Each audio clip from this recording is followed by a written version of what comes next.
खबरदार रेवंत रेड्डी, खबरदार रेवंत रेड्डी।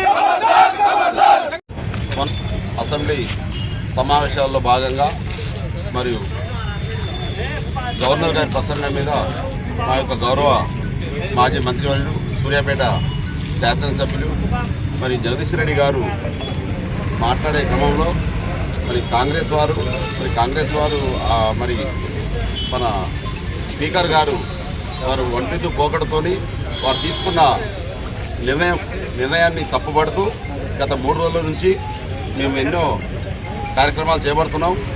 మరి రాష్ట్ర వ్యాప్తంగా కూడా తెలంగాణ రాష్ట్ర వ్యాప్తంగా అన్ని జిల్లాలలో కూడా జగదీష్ రెడ్డి గారికి బీఆర్ఎస్ పార్టీకి మద్దతుగా ఎన్నో కార్యక్రమాలు జరుపుతుంటే వాళ్ళు చూస్తున్నారు।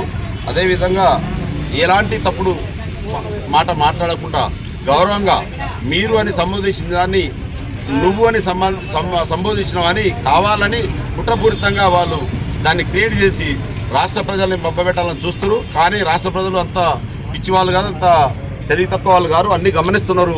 మరి జగదీష్ రెడ్డి గారు మాట్లాడిన ప్రతి వాయిస్లో కూడా ఎక్కడ కూడా ఈ విధంగా ఏకవచనంగా మాట్లాడలేదని మరి దానికి భారీ ఎత్తున బీఆర్ఎస్ పార్టీ పిలుపు మేరకు మేము భారీ ఎత్తున నిరసన కార్యక్రమంగా ఈరోజు 5వ వార్డు దురాజ్పల్లికి సంబంధించి 50 బైకులతో మేము ర్యాలీగా ఈరోజు నిరసన కార్యక్రమంలో పాల్గొనడానికి రావడం జరిగింది। జై తెలంగాణ।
కొట్లొచ్చి మేత వేస్తున్నాయి, ఇది వాళ్ళ పరిస్థితి। అదేవిధంగా మహిళలకు 2500 మహాలక్ష్మి ఇస్తామన్నారు, ఇంతవరకు గతి లేదు।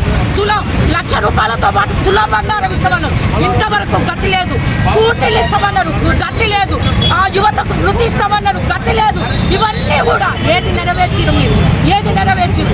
రైతు బంధు లేదు, రైతు రుణమాఫీ లేదు, రైతు భరోసా లేదు, ఏదీ లేదు। మీ ప్రభుత్వంలో ఇచ్చిన హామీలు ఏది కూడా ప్రజల వద్దకు చేరలేదు। ఇదే అంశాన్ని జగదీష్ అన్న చట్టసభలో మాట్లాడుతుంటే గొంతు నొక్కేయాలని ఒక కుళ్ళుతోటి ఈరోజు వారిని సస్పెండ్ చేసిన విధి విధానం చూస్తే యావత్ ప్రజానికం మొత్తం తెలంగాణ రాష్ట్ర ప్రజలందరూ కూడా చూస్తున్నారు। జగదీశ్వర్ రెడ్డి గారికి అవకాశం ఇచ్చిన తర్వాత వారు మాట్లాడుతున్న క్రమంలో చాలా స్పష్టంగా ఎక్కడ చిన్న పొందు మాట కూడా వెళ్ళకుండా సంబోధించి పెద్దలు పెద్ద వ్యక్తిగా మా అందరి కూర్చోవడం ఇలాంటి వ్యాఖ్యలు కూడా చేయలేదు. దీన్ని ఇలా అవమానపరచని పదే కాంగ్రెస్ అని స్పీకర్ గారిని బాగా అవమానపరుస్తున్నారు. దళితుడు అవమానపరచని మీరే మాట్లాడి బాగా అవమానపరుస్తారు.